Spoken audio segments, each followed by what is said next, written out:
Ecuador's oil industry has already cost the country dearly in terms of pollution and environmental damage. In this part of the Amazon rainforest, huge pools of waste have been left behind by oil companies, choking up bushes and trees.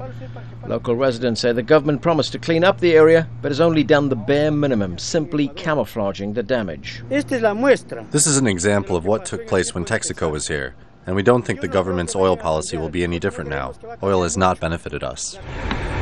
But revenues from the oil industry drive a large part of Ecuador's economy, so the government is pushing to expand production. It has now turned its eye on a part of the Yasuni National Park known as ITT, where geologists believe there are an estimated 1 billion barrels of oil. But Yasuni is not just any park. It is an Ecuadorian national treasure. The park is one of the most biodiverse areas in the world. There are something like 25,000 plant species here and up to 600 different bird species. Now, the government is fully aware of the damage that could be wrought in this environment if oil companies are allowed in, and have come up with a unique plan to try and preserve it.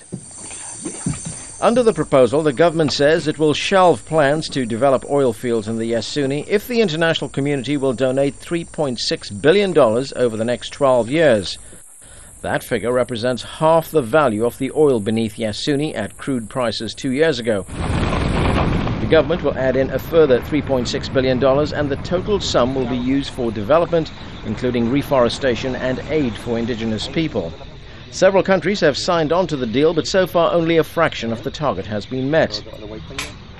Yvonne Bucky, an Ecuadorian state representative, says the government recognizes the world is facing an economic slowdown, but is still hopeful the money will come through. It has delayed the countries that were supposed to be giving us more money. I mean, they are still giving, but it's not the amounts that we thought they will. And we hope that this crisis passes. But I always say when I'm talking with the people in the different governments in different countries that the economic crisis is big, but the climate crisis is going to be much bigger.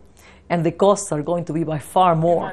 Now the indigenous people of the Amazon are hoping they will find their own way to survive and ensure a future for the generations ahead. Anand Naidu, Al Jazeera, in the Ecuadorian Amazon rainforest.